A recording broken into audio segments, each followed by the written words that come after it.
Good afternoon. This is Peter Hurley from the City of Portland, Oregon. It's warm and sunny here today, unlike the last several weeks. I will be introducing my colleague, Ann Shikani. Hi, everyone. This is Ann Shikani, City of Portland, working on our Autonomous Vehicles Initiative.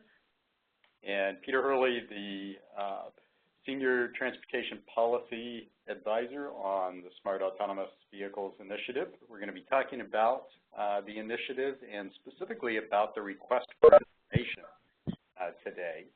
And if you'd like to take a look at the full RFI, you can do so by going to the City of Portland's procurement website. You can Google City of Portland procurement, and the RFI number you can see on the screen. It's 5 zeros followed by 657. So please mute your audio, particularly those of you who are eating lunch. You will make us envious if we hear you enjoying your lunch. We are recording the webinar, and we will be posting it to the SAVI website, the City of Portland's Smart Autonomous Vehicles Initiative website, and we'll provide that web address shortly.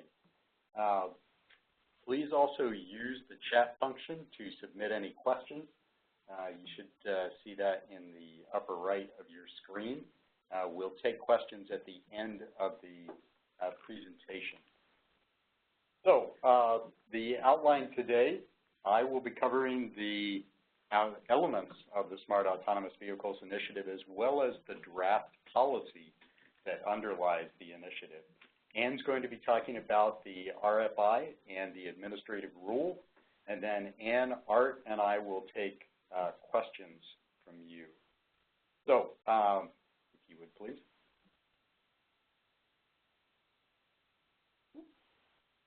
Okay, so there we go. We have a very active mouse.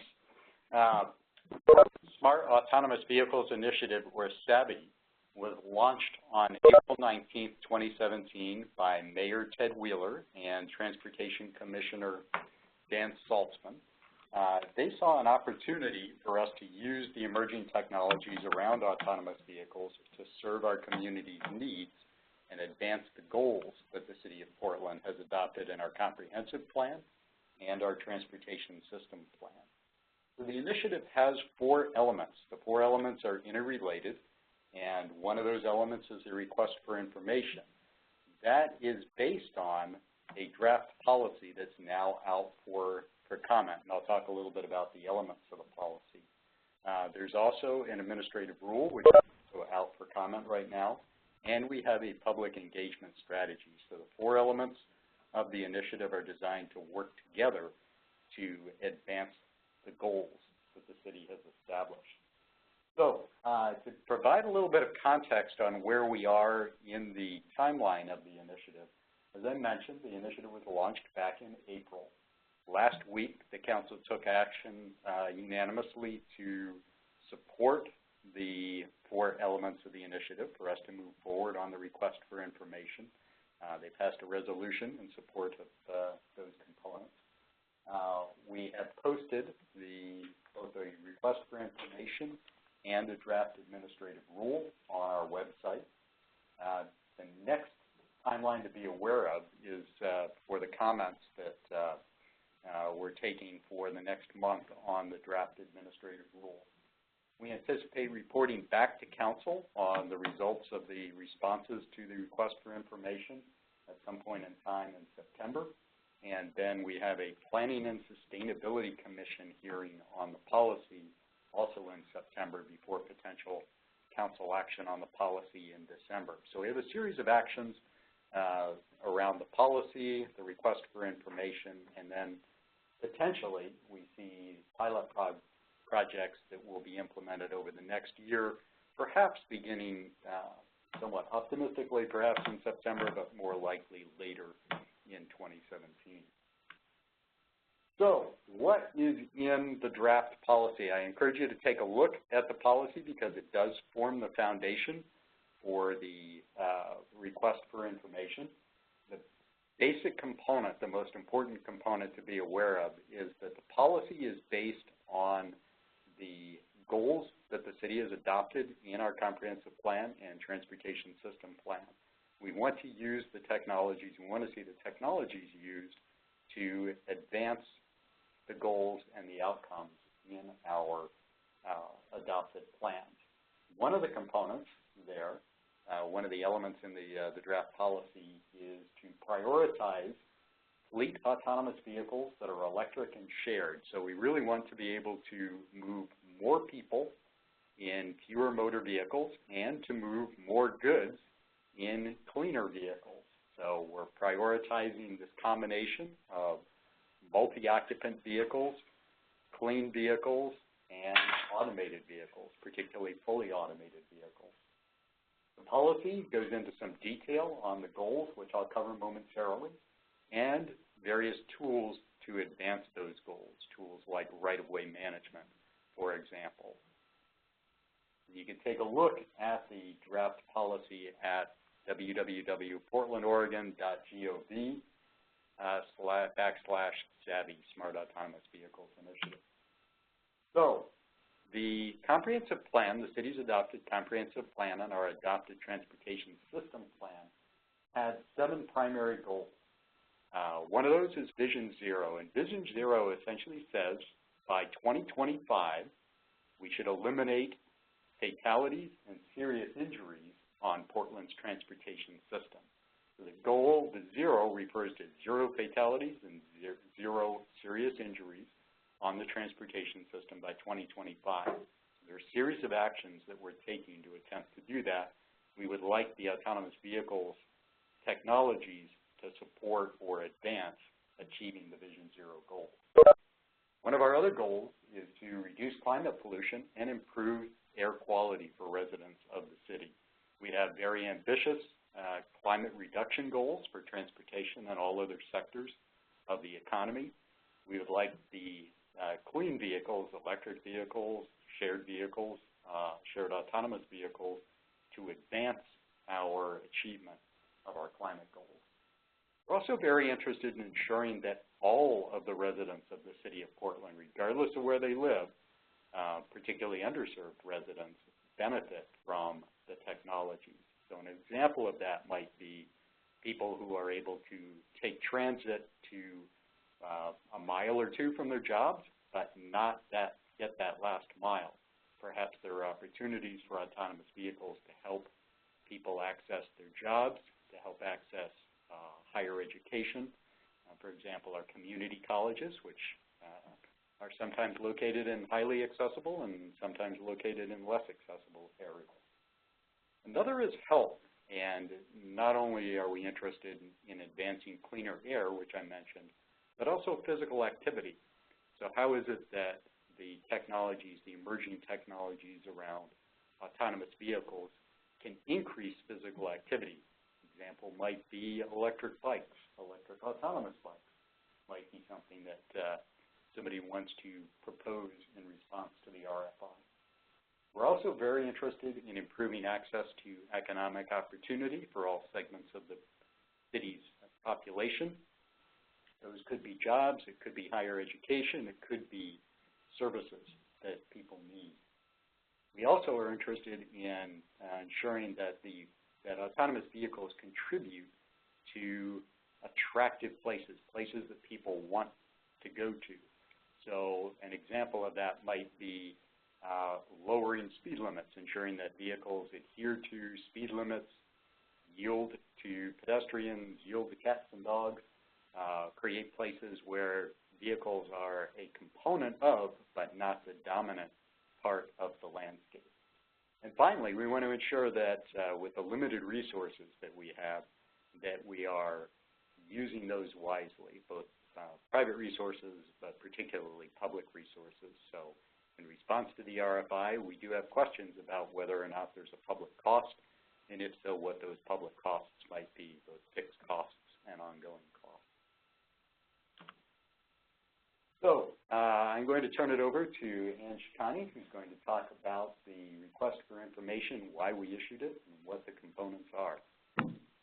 Hi, everyone, and thank you to Peter, who's done an excellent job in articulating the city's policies and how we think that this truly exciting technology can help serve our multiple goals. So why did we issue an RFI? You know, we've gotten this question a number of times. People think, you know, can't we just come and start testing? And as fun as that might be, we think that this process will probably begin engagement with the private sector in a little bit more intentional way. And so before we just start testing, we really want to get an understanding of what is out there in the market, what types of technologies are there, who are all the different companies that are engaged in this, and what kind of testing or piloting are you interested in doing. Specifically, we've heard a couple of different models of testing, and some require more or less from the city. And so we want to know from you, what do you need? Do you need a specific road type? Do you want to test in communities? Are you not ready to go into the public right-of-way yet? Do you need a closed track? And we're hoping that we can probably support, you know, whatever the private sector needs, and we just want to know, basically, what does the market look like? We're also definitely, Portland is a city of innovation. We have a history of innovation, and we want to continue to spur that innovation. And so, you know, this RFI was definitely a way to let everyone know that Portland's open for business. And, you know, if you want to test your technologies, we are game to work with you. We also wanted to establish a clear process. So, you know, it's not going to be, you have to know someone special, although it is good to know Peter and I. Anyone can, you know, reply to this RFI, and we'll be getting the same treatment, and we'll work with you to develop testing and pilot activities prior to deployment. We're also hoping, as we move forward, that we'll have an opportunity to convene industry partners and provide an opportunity for team building. From what we've heard, there are some companies that feel like they have more pieces of the puzzle than others. Some just have one specific piece of the puzzle. They might be a technology provider, a systems integrator, a mapper, you know, and we want to provide the space for companies to potentially create a team. And we'd love to provide an opportunity for our local companies to meet with some of the bigger players and get on one of those teams. And we've also provided a link at the bottom of this slide that is to the RFI, or you can Google it. Both work. All right, so if you are looking at the actual RFI, if you went to that website and clicked on it and download the document, then you can turn to section 3, and we're going to be discussing the purpose section.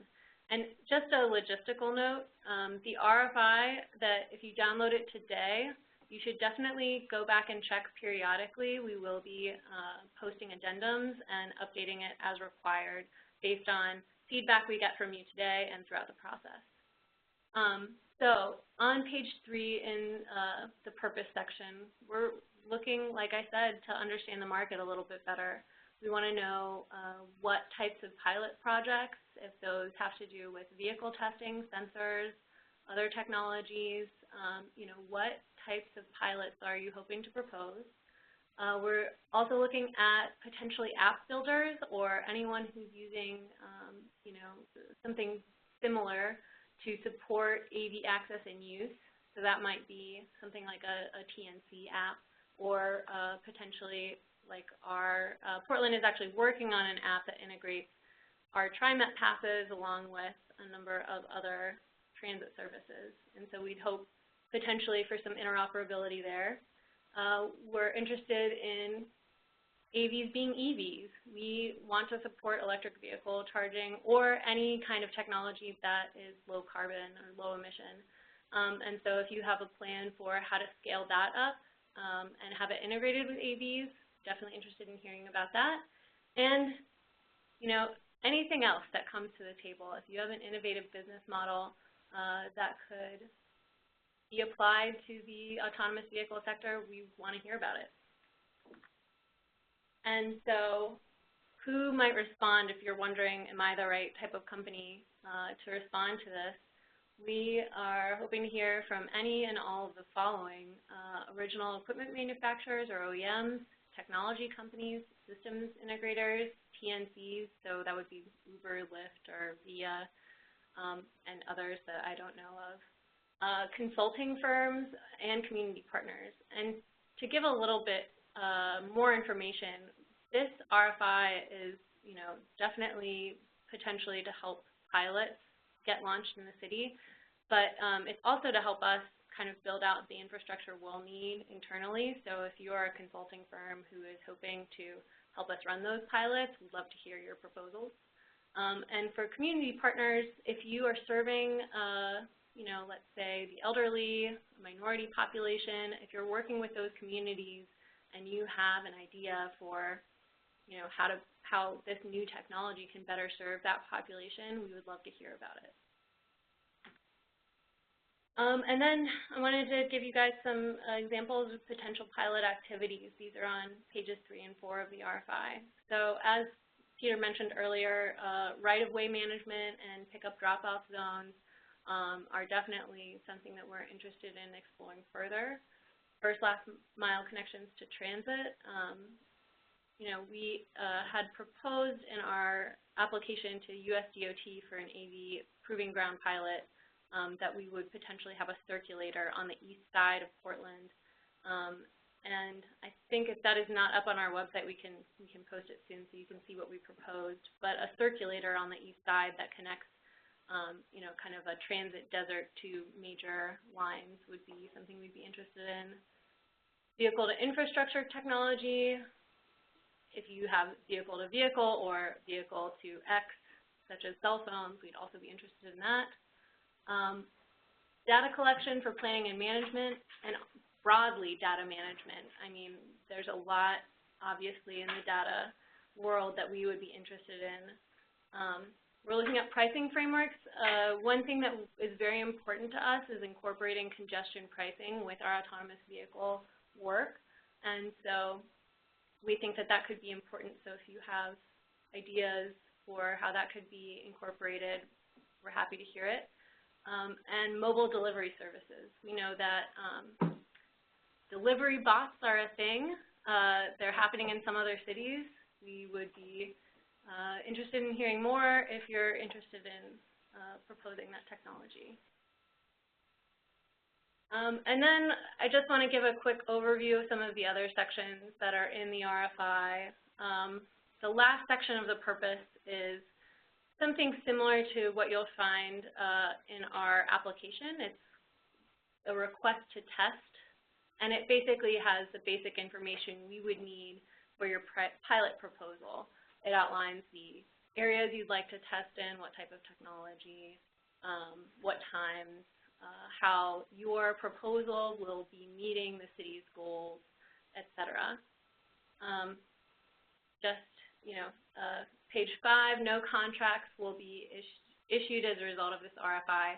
We may move forward with potentially multiple RFPs after this process, and by the time the RFI closes, I'm not exactly sure on the timing for this, we will be finalizing our autonomous vehicle permit application, so you may want to familiarize yourself with that and apply for that rather than going through an RFP process.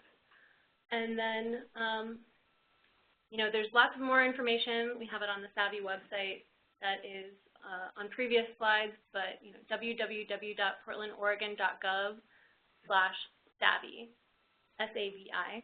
And if you have any questions, please email them directly to our contracts office. Or you can definitely feel free to submit questions today via the chat, and we can answer those right now. We'll incorporate all of those in our final write-up of this meeting. If you plan to respond, the cost is on you. Hopefully it will not be too burdensome, and we're looking for responses by August 11th. And so I had alluded to this a couple of times, and Peter also mentioned it. Last Friday, on June 16th, we posted a draft administrative rule and a draft AV permit application. These are two regulatory documents that we are contemplating to regulate and move autonomous vehicle testing and piloting forward. It's going to establish a process for approving pilots, for getting permit applications, and it's by no means final yet. We would love to have, especially from private industry, your input, and we understand that, regulations are not, always the favorite thing of the private sector, so we want to hear your thoughts so that we can incorporate those before we finalize anything. And, just as a note, as I mentioned before, no AV permit applications will be accepted while the RFI is open. We'll be finalizing that process shortly after the RFI closes. And if you do want to test in Portland, you will have to go through our processes. The best way, to get a pilot here is going to be to work with us and get a response into the RFI.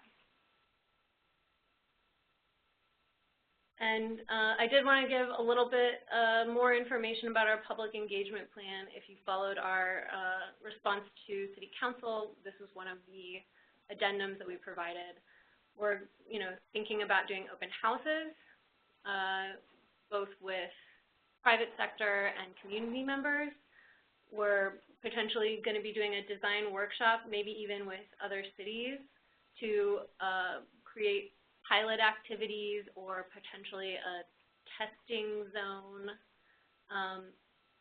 Neighborhood meetings, that would be so you can get out and meet the people who would potentially have an AV on their public street.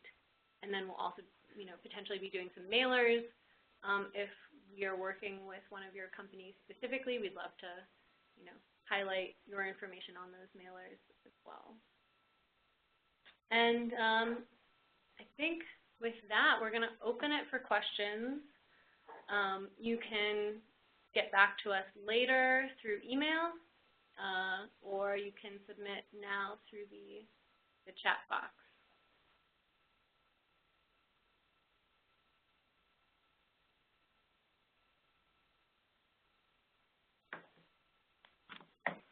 Don't be shy. Oh, thanks. Can we get a response in teams, or are you expecting individual companies? You can do either. We are fine with you saying we have one piece of the puzzle, and this is specifically what we can bring, or you can work with other companies behind the scenes to put together a team proposal. We just ask that you highlight all the different companies and a contact for each company on those teams. One of the things that Ann referred to earlier as well was the potential for team building. So even if you don't have a full team and you recognize that there may be a need for an additional technological component, you could identify that in your response to the RFI, and we're willing to work with companies to do some matchmaking if there are gaps in the team. So that's also an opportunity. We got another question. Would you be running pilots prior to the RFP? It's within the realm of potential. One of the things that Ann had mentioned earlier is that we do have a draft administrative rule and autonomous vehicle application out for comment now. If somebody, for example, didn't need any public funds, but was perhaps interested in using a pickup and drop-off zone, that might be something that we would be able to do through the application, and not necessarily require a request for proposal or an RFP. So both of those routes are available. Go through the application process, go through the RFP. If you go through the RFP, we would also help you through, or if we do issue an RFP and provide an award, we would help you through the application process.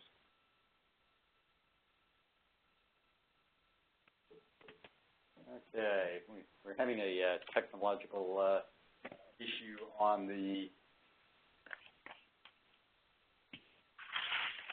our end.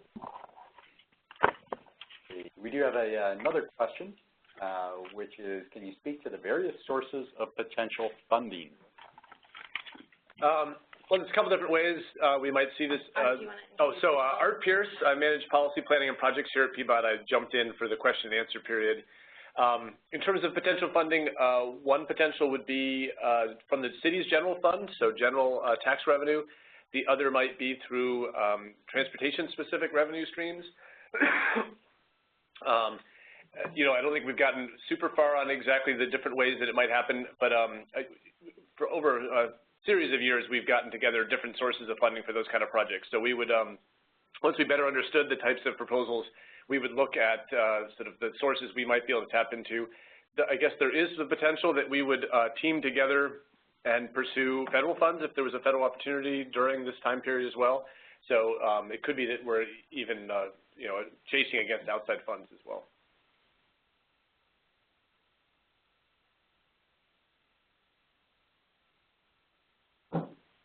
Okay. Do we have any other questions that people would like to ask us about either the process, the content, timing?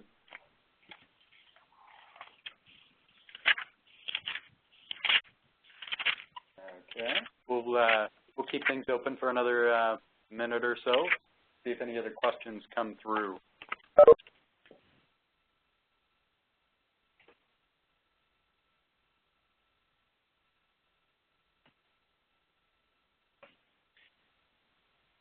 Once again, we encourage you to take a look at both the procurement, the RFI on the procurement website, and the supporting documents, the policy, the administrative rule on the SAVI website. Also, the original resolution from the, or the directive from the mayor and the transportation commissioner are also posted on the SAVI website.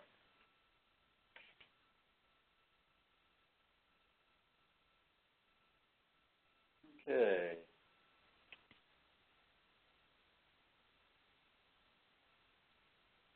So if you are in the midst of typing a question, ping us to let us know. Otherwise, we'll wrap up in very shortly. Also, just for any companies, we've been speaking with some of our city sisters or sister cities, and they've mentioned that some of the more popular ones, let's say San Jose, they're getting a lot of requests for piloting, and they're not going to be able to accommodate everyone. We are, if you can't get in at San Jose, please feel free to knock on our door. And we have another one. Do you have any thoughts on specific innovations in other areas in the city for this project? A couple of these ideas were referenced in our application for the Smart City Challenge, so that would be a good place to look. I think that application is on the website, but maybe we should link to it. It's linked in RFI. Yeah. Perfect.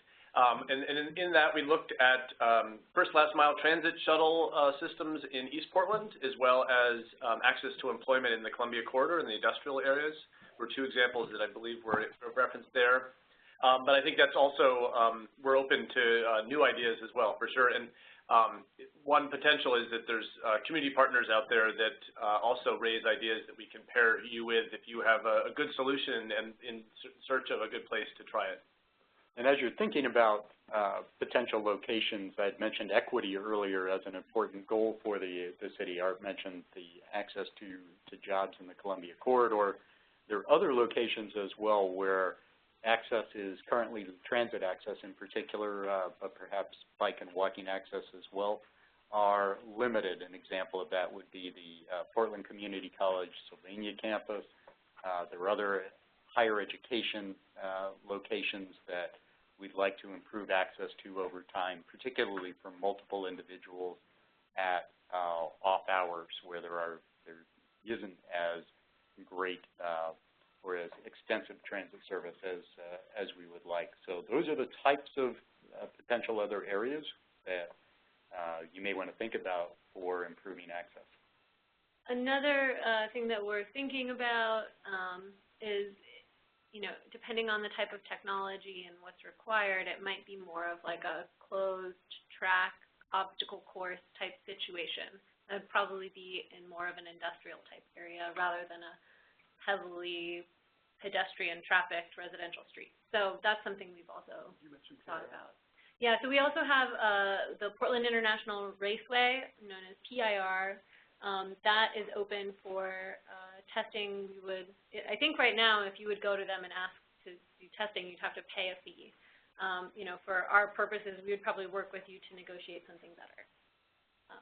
And we are encouraging, as part of the administrative rule, you'll notice that we are encouraging a tiered approach where testing is first done in a controlled location, not in an active public right-of-way. So testing at a location like PIR or other non-public right-of-ways is something that we're proposing as the starting point. However, if you've done extensive closed-track testing elsewhere and can show us that, we're not going to force anyone to go through a certain process here. So. Okay. Other questions?